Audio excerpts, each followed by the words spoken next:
Our guest today is Russ Roberts. Russ is an economics educator, author of many significant books and the occasional rap video. He's a fellow at the Stanford University's Hoover Institution and the creator and host of one of the world's leading economics podcasts, EconTalk. He's an expert craftsperson when it comes to podcast interviewing, which is why we're speaking today. And I'm especially excited to speak with Russ, as I've been an avid listener of EconTalk since I first started listening to podcasts about a decade ago. Russ, we're really happy to have you with us. Great to be with you. So let's talk about interviewing. Okay. I'm curious, are there any interviewers who inspired you or you aspire towards? And what did you learn from them? I'm not sure. There are a handful of famous interviewers in the modern era. People like Terry Gross, share on NPR. If anything, interviewing is an art. There's a preparation to it, but the real art of it is knowing how much to talk and when to interrupt and when to steer the conversation in a particular direction. And, I always tell my guests it's a conversation. Yeah. It's not me. It's not a Q&A. It's not, a lot of interviews are just Q&A. The interviewer has 8 questions and just goes down the list and answers, right. The guest answers them. In fact, usually the host doesn't write the questions. There's a staff that does that. I do all my own prep and decide what to ask. And when I'm crafting those questions, I'm thinking about, what's the narrative arc of this conversation that's going to let listeners understand the topic. Right. And I'm an unusual interviewer that way, in that a lot of econ talk to the ideas of the guest so that listeners can understand them and ideally connect them to other things. Because that's what I'm doing. The brain is always looking for connections. You can argue that thinking is really the relating of different things, seeing their patterns, similarities, extensions, differences, and so on. Right. So, in a way, one of my job, I have different aspects of the job. One is to ask the stupid questions that, I can't figure something, stupid's not the right word, ignorant, better word. I can't figure something out that the guest has said, so I ask. Sometimes I want to challenge the guest. Yeah. To justify something that they've claimed. And sometimes the guest has inspired me to think of something that wasn't in the original book. It comes from a different episode of EconTalk or something I've read. And those 3 things work together to make EconTalk what it is. That's my interviewing style. So there's clarifying questions, challenging questions, and then what you might call flights of fancy or extensions. And the best conversations are where I say something the guest hasn't thought of. Yep. And that sparks something in them to respond. Or I challenge a guest and they come back with their response, and I might re-challenge or just leave them alone. A lot of times my listeners complain that I, quote, let guests get away with stuff. And I explain that, if I challenged everything I disagreed with in my guests, I wouldn't have any guests. Because I'd be challenging them every time. And it's not interesting or pleasant or polite. So I think that craft of style of question and when to ask which kind is the art of interviewing, as I see it, is what I'm trying to do. I don't really have a role model. I don't know. It's part of what I'm trying to do is recreate having coffee with my guests for the listeners to sit in on that conversation. So it's as if recreate's not the right word, create. So it's as if, I've scheduled a meeting with an interesting person in a coffee shop, and you, the listener, gets to listen in as I probe the ideas from the book or article that we're talking about, and then the author responds. And sometimes I said I talk too much. It's a very delicate balance. The other challenge I have is that in a real conversation, there's a lot of give and take. there's a lot of interruption and banter and asides, and Yeah. we make various faces, and we have verbal signals to show people that we're listening, or that we agree, or that we're confused, or whatever it might be. And doing that over technology, if you're not literally face to face in the coffee shop or in an office or in a studio, is hard, because the latent signal in Zoom or Skype, whatever Right. you're using, makes it a little challenging, and that's very unnatural for me. So I tend to interrupt too much, and you're doing a great job, I hope, not interrupting me. Maybe you should be interrupting me more, Daniel. But I found it's taken me a long time to realize that with Zoom or Skype, interrupting is just annoying to the listener often. Now, there are times when a guest goes down a rabbit hole or is rambling on about something that's not very, if I'm not interested, after a while I'm going to interrupt and try to steer it to something I think is more interesting for both audience. Yeah. Yeah. Well, and I think, I mean, it's really, well, first of all, powerful to hear kind of how you think about this art of interviewing. And I really appreciate you sharing that, especially since I am, and probably many of the few people who end up listening to this are going to be curious about how to conduct effective interviews. But I think particularly with EconTalk, I must confess there was a period that I stopped listening, because I think there was something about the way that you would disagree or interact with guests that turned me off. This was several years ago, but since I've come back, and I don't remember exactly what it was, but I could confidently say today that I think you're, exceptionally effective at drawing out differing opinions in a respective way. And you end up interviewing a lot of people who you probably disagree pretty deeply with. So I guess I'm curious about that evolution for you as you saw it, your just ability, and maybe the different techniques or heuristics that you use to think about when do you debate a guest, and when do you stop and move on? Well, I have some guests. Robert Frank comes to mind, who, he and I think I've done 7 interviews with him.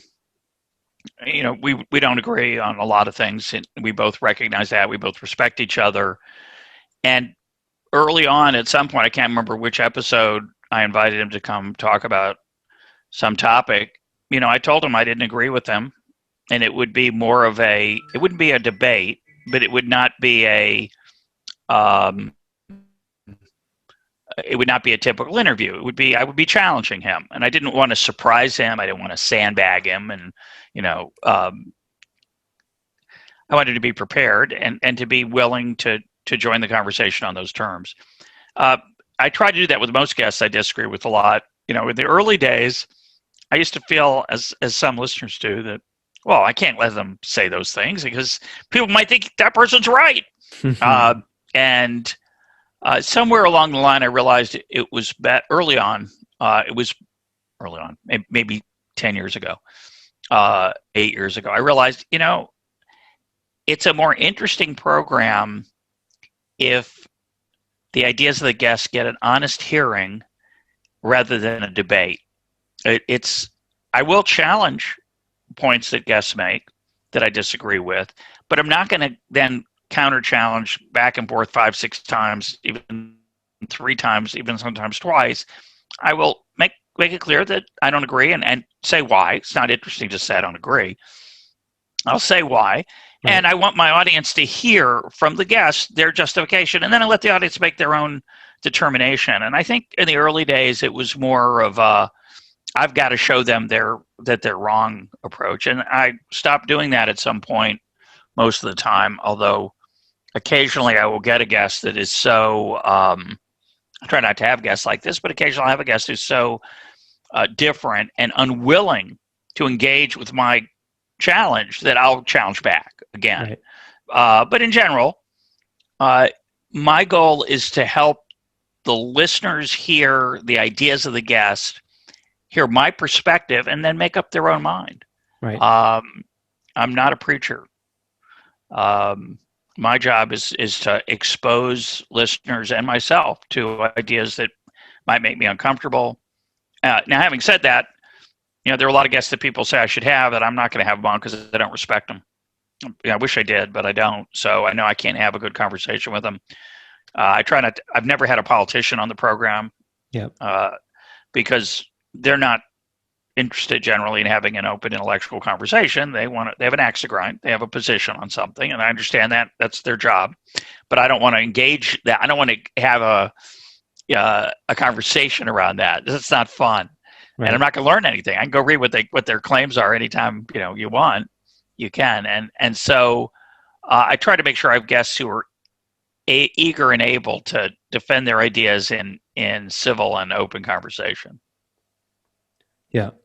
So it sounds like, maybe this is common sense, but effective interviewing, it's definitely the art on your side is a balance, but it also does have a lot to do with who you're interviewing. Some people are just not going to be able to engage in the type of discussion that you need to have. Yeah, and some of them, by the way, aren't good at talking. That's another issue. You can interview an author who's written a wonderful book, but they can't articulate it verbally very well. They answer in short monosyllabic answers, and you're kind of, there's some interviews, I won't say which ones, but there are interviews where I talk a relatively large amount because the guests don't have much to say.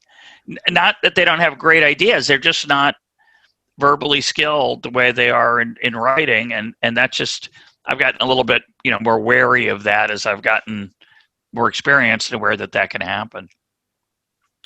Is there any or I guess what is the process that you use to determine people you want to reach out for guests and how you do that? You mentioned books that you want to read, and having them on is great motivation to read the book.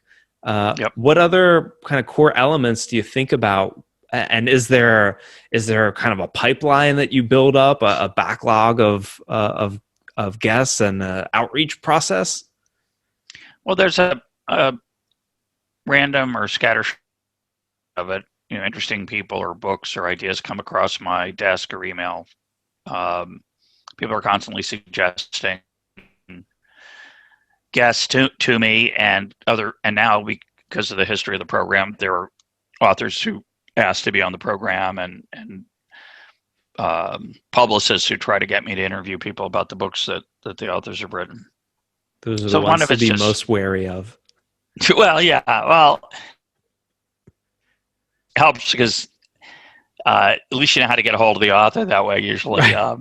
Otherwise, sometimes it can be challenging to track folks down or get them to notice that you're emailing them. But so some of it's just serendipity, just stuff that comes along that grabs me. And sometimes it takes more than one suggestion. Someone will suggest somebody. I'll look at their webpage or their book, and I'm like, I don't think so. And then a second suggest it and I realize just might be kind of important. Maybe I should pay more. Let me check again. And sometimes I end up interviewing those folks. But also I get interested in topics. So, I'm interested in educational reform. We did 4 or 5 episodes in the last 4 or 5 months on charter schools and whether they work well or not. I had people who were huge advocates of charter schools, people who were huge haters of charter schools, people who were in between, focused on school systems in New York, one in New Orleans. And so I thought that was really wonderful for helping people think about how to think about charter schools. And similarly, I've done a whole bunch of episodes in the last 5 years on healthcare, as I've tried to understand the U.S. healthcare system, which is a Kafkaesque nightmare of tangled incentives and distortions and perversions and some great stuff. But I'll have a theme like that I'll just always come back to because it's important. I did a lot of episodes on Bitcoin early on, and a lot of people were exposed to Bitcoin who otherwise would not be. And after a while, I did enough. I figured out what I thought I could learn, how it worked, and whether it might be successful or not. And I still have lots of listeners who'd be happy to have Bitcoin be on every episode every week, I'm but I'm sure. kind of taking a break. And that doesn't mean there aren't interesting things being done in that space or that there aren't interesting books being written. But for now, I've lost my curiosity about it, or that I think I've reached my level of ability to understand something deeper than I already do. That would also be true about monetary theory generally in economics. I've done dozens of episodes on monetary theory, inflation, the financial crisis. I've learned something from all of them. I have more to learn, but I'm not sure there's a guest out there who can teach me. So it's sort of arrogant humility there. So anyway, so to go back to your question, it's hit or miss. Not hit or miss. It's serendipitous. Some guests I find just through suggestions or just my own surfing of the internet, and sometimes I have a theme, and I have a slight backlog. I try to have 4 or 5 episodes taped already that will be coming out over the next month or so, and sometimes I do 3 in a week just because it sort of works out that way. Their schedule, my guest schedule, my schedule, and sometimes I don't do any for 3 weeks. So Wow. It varies. Yeah. Well, and I think the one interesting thing about the fact that you'll have an interest that you go after for a couple episodes in a row. I've noticed the way I listen to podcasts, I have kind of a playlist of all the new podcasts, and I just listen to them in order. So I've learned a ton about the history of economics, about the U.S. healthcare system from EconTalk that I thought were really interesting, but I wouldn't have chosen it on my own, but because I subscribe to EconTalk, it's in the list that I just go through it, and that it kind of reveals this nugget or area of insights that I wouldn't have otherwise exposed myself to, which I think is really cool. A lot of people say to me that, when I have some guest on, they'll say, I didn't think that was going to be interesting, but it was. And I'm thinking, well, that's the whole idea. I mean, if it wasn't going to be interesting, I wouldn't do it. And you've trusted me for hundreds of episodes. Right. Take a chance. It's going to be interesting. Or I'm going to try to make it interesting. If it's not, that could be interesting in and of itself. My desperate attempts to keep interested. Anyway, that's the advantage and disadvantage of this kind of a podcast, because I'll have a guest on some corner of healthcare, and you'll think, well, I'm not interested in that, which is fine, by the way. I don't expect listeners to listen to every episode, but many do. And as a result, they get exposed to things they wouldn't otherwise choose. They would, like you say, they never say, I'm gonna subscribe to that healthcare podcast. Right. And so I try to be a little bit different every week, something a little bit different. Yeah. So then, if you're doing 3 in a week, I'm curious about kind of the production and the prep. How do you prep yourself if it's 3 in a week? I mean, you read the books, you research the person. But what do your notes look like? Yeah, I don't take very good notes. If I'm doing 3 in a week, I'm not going to be doing three books. It'd be a book, and then somebody who does something interesting out in the real world I want to find out about, like the Alex Guarnaschelli, who's the chef at Butter restaurant she started in New York City. I want to hear what it's like to be a chef. So I don't have to prep that. That's, I'm going to read a couple articles and mainly think about what I would ask somebody when I have an hour of their time about what it's like to run a restaurant. Yeah. So that's the first thing, is that I'm going to mix up in a 3 week, I'm not going to a second book usually in that week, unless it's way in advance. I have a chance to read both books simultaneously to get ready. My other prep is just, I've gotten a lot better. I haven't done it for 14 years. You get a lot better at thinking of what questions you want to ask and what the narrative arc is going to be of the conversation. I could probably do it better. I don't spend that much time prepping anymore. I should probably spend some time prepping for my prep. I probably ought to be thinking about what I ought to be thinking about for that episode and that guest. What's the one question I want to make sure I don't forget to ask? I don't do that enough, so I'd like to try to do that going forward. I think it's a good idea, don't you think? But anyway, so the prep varies a lot, but it's generally something I've through experience. Yeah. Well, and I would guess there's a balance. You mentioned before kind of the pitfall of it being too scripted, like Q&A. And if you do too much prep, then kind of there's maybe less of a chance for the serendipitous alleyways if you have a if you have a 3-page list of questions that you want to get through. And by the way, you asked about taking notes. So when I'm reading a book, I'll clip quotes from the book that I want to use as ideas for questions. Sometimes I'll just take that idea, I'll take that quote and figure out what that question is going to be. So I do take some notes. Yeah. The other part that's hard is that I'm increasingly doing these over Zoom with video also. And right. I usually am not looking at my notes anymore. I'm just kind of, I'm not winging it, but I have, in the middle of the conversation, I'm thinking about what my next topic is going to be and what the next question is going to be. And I think people who've never done any interviewing don't realize how incredibly multitasking it is, because you might think, oh, you're just listening and then asking questions. But I'm keeping track of the time. Right. Because I want to try to keep it around an hour. It can go longer, but I also don't want it to go shorter. So I'm trying to see where we are and where I think, the questions are going to go. Are we halfway through? Are we a quarter? Sometimes I'll end up saying, well, we're not going to get to that topic that I wanted to, because we're an hour and 10 minutes in, and I really love this moment. And so I'm going to end it here because I think it's very powerful that way. And I'll give up on a question or topic that I was hoping to get to. Right. But my point is that since I'm on camera essentially now, I don't look at my notes. I might pull them up on screen, take a glance. I do. I pull them up on screen, take a glance at them, but I'm not using them as a roadmap the way I did when it was just audio only. And so it is a little more serendipitous now. I kind of let it go where it's going to go. I like that. I think it's great if I can do it well. I don't know if I do it well, but it's hard to do.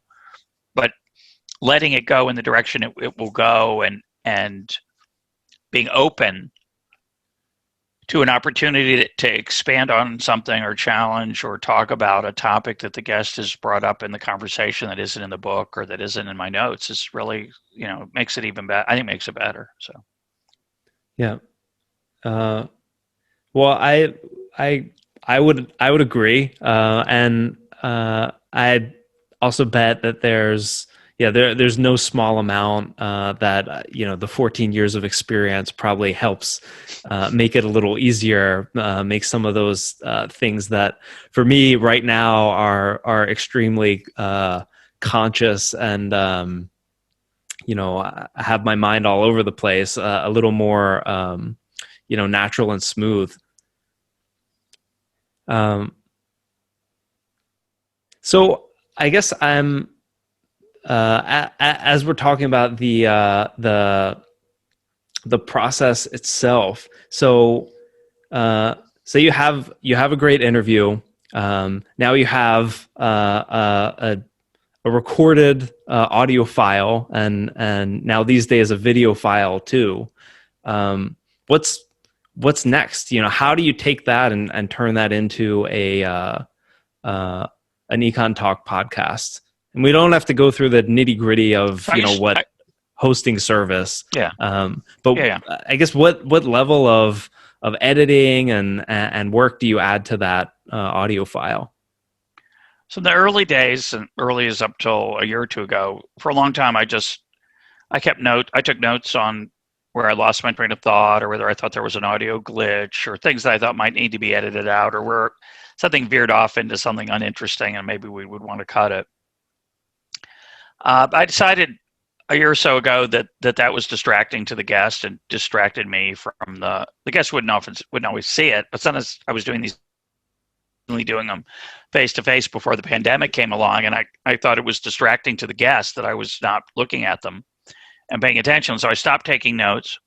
And what I would do is in that period was at the end of once I taped it, I'd go back and re-listen to it. And that was good for two reasons. I could judge myself, which I recommend. It's painful, but you get to hear where you wish you'd done things differently and try to get better. But also I would look for, places where the audio went out or things that were unclear and I needed to cut.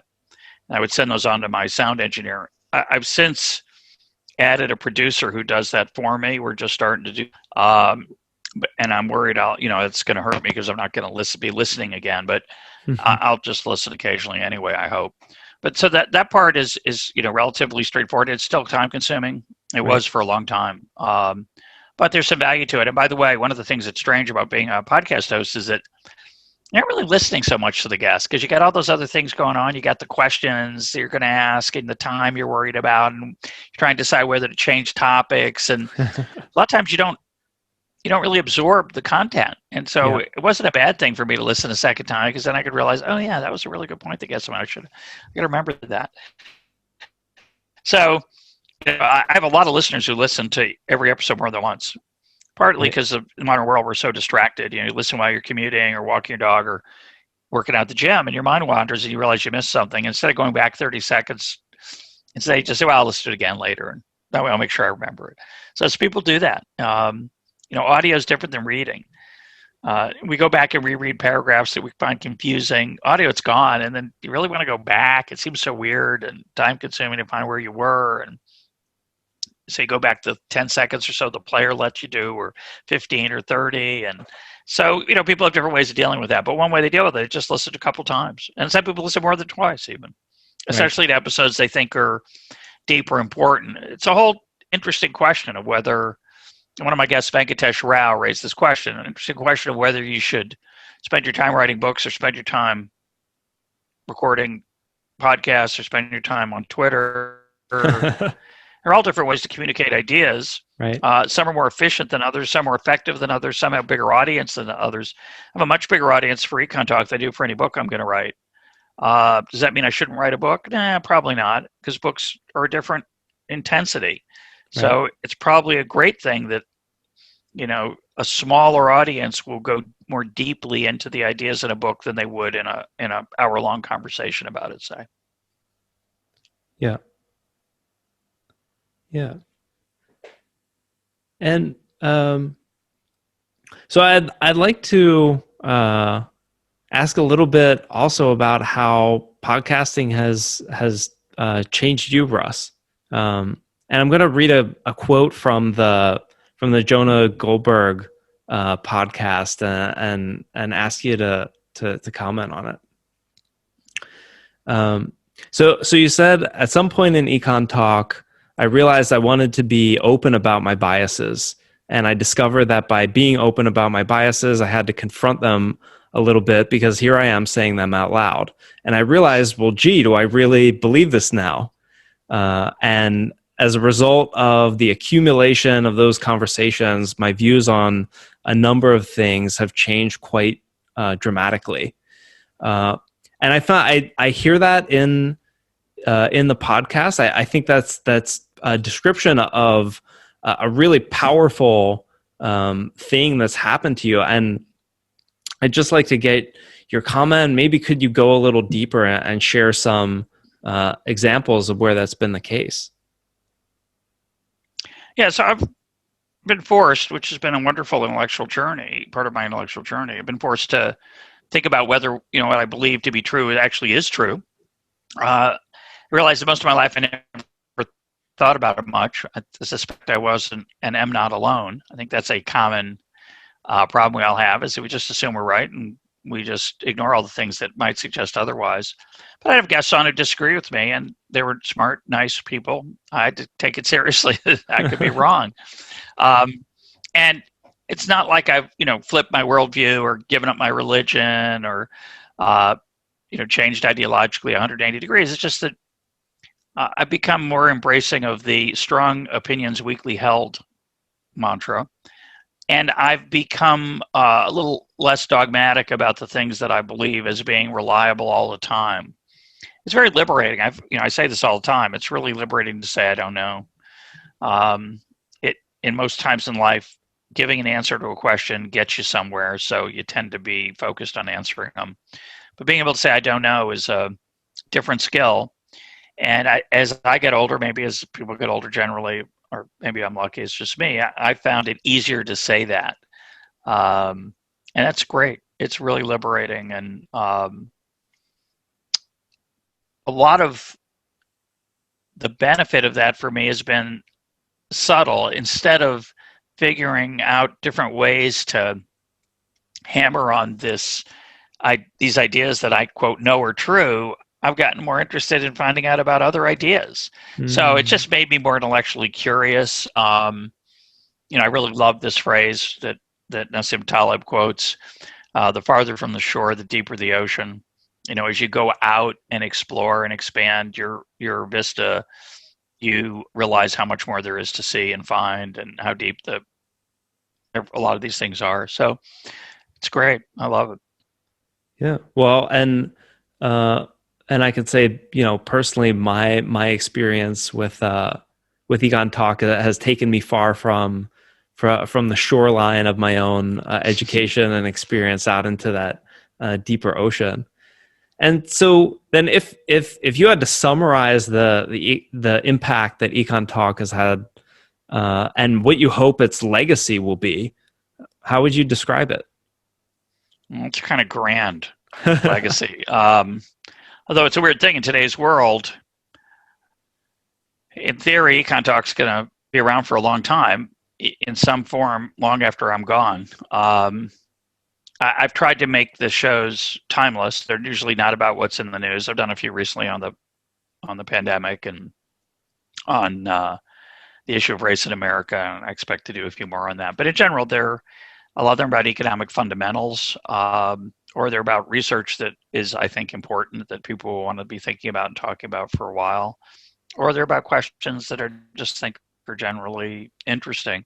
So it's imaginable that people might still listen to it sometime in the future. And Liberty Fund, the foundation that sponsors it, has kindly and generously kept all the episodes up from the past. All 750 plus are still available.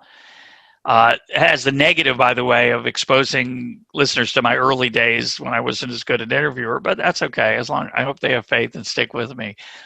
Maybe we'll put an addendum in front of the old episodes. This program's better in the future, so don't give up. But in terms of legacy, take the question a little less practically and more seriously.